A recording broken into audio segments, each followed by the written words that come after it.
Welcome les amis, on se retrouve pour Indie Tour, la chronique consacrée au circuit indépendant.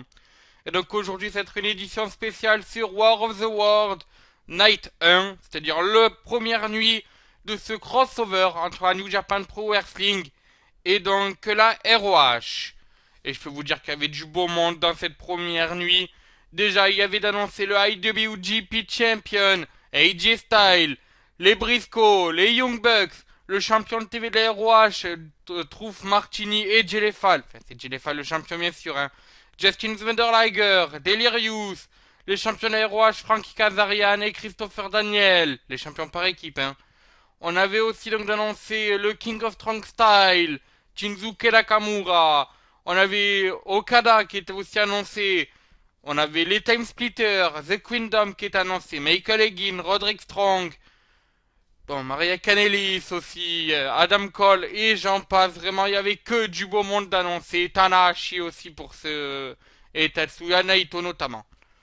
Voilà, bon, commençons donc directement avec les résultats, parce que je pense que j'ai parlé des noms, mais s'il n'y a pas de résultats, ça rentre pas rien. Et donc on va commencer avec une Battle of Booker match, vu que Jedo a affronté Delirious, et c'est Jedo, le représentant de la New Japan Pro Wrestling, et le Booker de la New Japan Pro Wrestling qui s'est imposé. Ensuite, donc, on a eu le représentant des Time Splitters Kushida, qui a affronté Roderick Strong et Mr. ROH, s'est imposé face au jeune représentant de la New Japan Pro Wrestling, et l'ancien gagnant donc du Best of Super Junior Tournament, c'était il y a quelques années. Ensuite, donc, le champion de TV de la ROH, Jay Lethal, a affronté Takaaki Watanabe. Un peu une revanche pour Watanabe, vu qu'il avait affronté il y a quelques mois Jay Lethal et que ça s'était mal passé pour lui. Malheureusement, la revanche s'est aussi mal passé pour Watanabe, vu que c'est Jay Lethal qui s'est imposé, notons que le titre de Jay n'était pas en jeu. Ensuite, on a eu un match à 3 par équipe. Donc, on a eu via Addiction, les champions du monde de la ROH, qui ont affronté The Kingdom, les champions juniors de la New Japan Pro Wrestling. Pardon, non, les champions de la New Japan Pro Wrestling. Et The Young Bucks, les champions juniors de la New Japan Pro Wrestling. Et ce sont les Young Bucks qui sont imposés dans ce match où il y avait les trois titres qui pouvaient par équipe qui n'étaient pas en jeu mais qui étaient là. Les trois champions par équipe, voilà. Excusez-moi, je trouvais plus mon mot.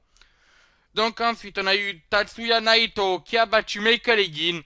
Victoire assez étonnante de Naito vu que Michael Elgin, depuis qu'il a trouvé cette nouvelle gimmick de heel, donc plus exactement depuis All Star Extravaganza 6, où il avait perdu son titre face à Jay Briscoe, et bien il avait très peu perdu justement Michael Elgin, et là, à première vue, ça a l'air d'être une nouvelle défaite.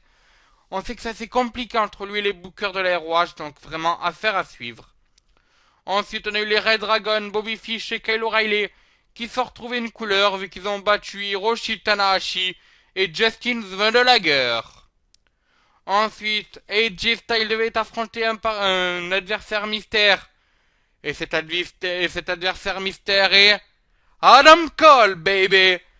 Et oui, le Panama City Boy a fait son retour sur le ring de la ROH et a pris lui aussi sa revanche face à AJ Styles. Donc le premier match entre ces deux-là, on se rappelle, avait eu lieu aussi à All Star Extravaganza 6. C'était à Toronto, Ontario, Canada. C'était AJ Styles qui s'était imposé, exactement comme là. Voilà, bon, mais donc continuons donc avec les résultats. Et cette fois, passons donc au main event de la soirée. C'est un match par équipe entre les Chaos, donc Okada et Nakamura, qui affrontaient Jay et Mark Briscoe. Et donc, ce sont les représentants de la New Japan Pro Wrestling qui sont imposés. Donc, notons quand même quelque chose, c'est que Shinsuke Nakamura était tellement over pendant ce match que Jay Briscoe, le champion du monde de la ROH, qui pourtant est d'habitude adulé par le public américain, a été hué cette fois-ci, alors que pourtant il est d'habitude très apprécié par les fans hardcore de catch, qui sont bien sûr les fans de Philly. C'est vraiment assez étonnant ce qu'on a eu. Après, on peut comprendre bien sûr, on sait que le King of Strong Style est très populaire, et ben malheureusement ça a double tranchant pour ses adversaires. Donc même passons donc aux enseignements de ce show, parce qu'il y a eu des enseignements donc pendant ce show. Et donc la première était donc que ben les deux fédération était excitée à l'idée de se rendre à Philadelphie, mais surtout que ce show a été sold out, tout comme la nuit 2. Ça veut dire que ça a été complet là, c'était à guichet fermé. C'est quand même assez rare d'arriver à être à guichet fermé dans l'ECW Arena. Ensuite, donc, notons qu'Adam Cole a été autorisé à catcher, donc normal, c'est pour ça qu'il a catché comme très J-Style. Bon, c'est vrai que certaines rumeurs l'annonçaient comme adversaire du Phenomenal One lors de cette nuit-là, mais que c'était pas encore officiel à 100%. En fait, je vous explique, la ROH a décidé de mettre un adversaire mystère à AJ Styles avant ce show, parce que les médecins au début, lorsque il y a eu les premières discussions pour la création de ce show, ont dit qu'Adam Cole n'allait pas être apte à lutter ce soir-là, donc suite à sa blessure bien sûr. Et puis ben depuis les choses ont changé, Adam Cole a eu une opération qui s'est assez bien passée.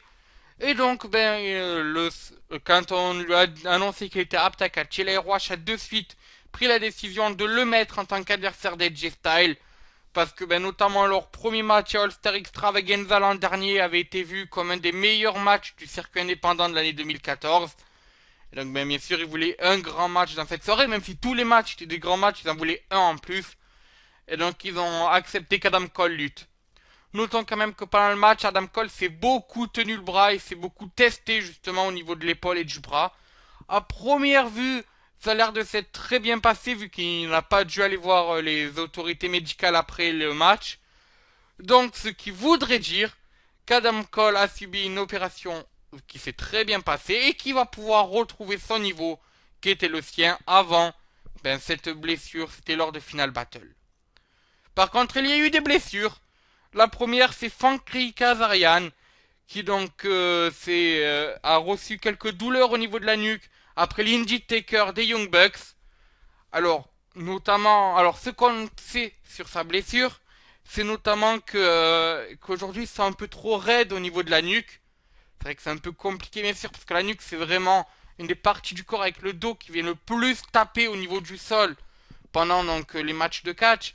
Donc bien sûr inquiétude dans les vestiaires pour Frankie Kazarian, mais à première vue il ne devrait pas avoir de dispense de lutter pour la moitié des champions par équipe de la ROH. Nick Jackson, qui lui par contre doit se sentir maudit au niveau de la 2300 Arena, vu que lui aussi a subi une blessure, c'est au niveau du tendon. Ça serait à première vue une déchirure. Donc est-ce qu'il sera apte à catcher? Telle est la question. Normalement, oui. Après, si c'est une déchirure, ça peut être grave. Donc, ce qui veut dire éloignement pendant des mois des rings, ce qui sera assez compliqué. Comme ça peut être qu'une légère déchirure et qui va pouvoir catcher en faisant attention. Donc là aussi, affaire à suivre.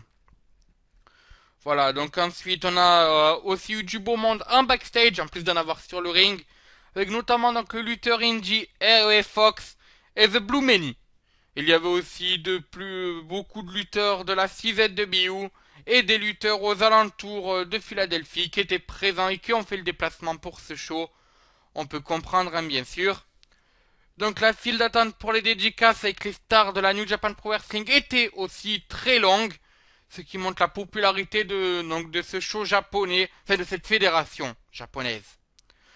Ensuite donc on note aussi que c'était l'anniversaire de Kushida aujourd'hui, enfin lors de ce show-là, et que ce dernier a en fait fêté son anniversaire avec un grand gâteau et la présence du roster de la New Japan Pro Wrestling et de la ROH, et c'était avant l'ouverture des portes de la salle. Donc je pense qu'il pourra dire un grand merci à tout le monde, le petit Kushida. Et puis voilà, on sait qu'il est très talentueux d'ailleurs, donc c'est peut-être pour ça qu'on a voulu vraiment fêter son anniversaire, parce que il y a des lutteurs où leur anniversaire passe de manière un peu discrète, et puis il y a des lutteurs comme AC Edge, comme Kushida, qui ont le droit à des chants Happy Birthday, qui ont le droit à des gâteaux, qui ont le droit à des bonnets de Père Noël aussi des fois. Oui, c'est déjà arrivé hein, pour R.E. Fox, c'est pour ça que je dis ça.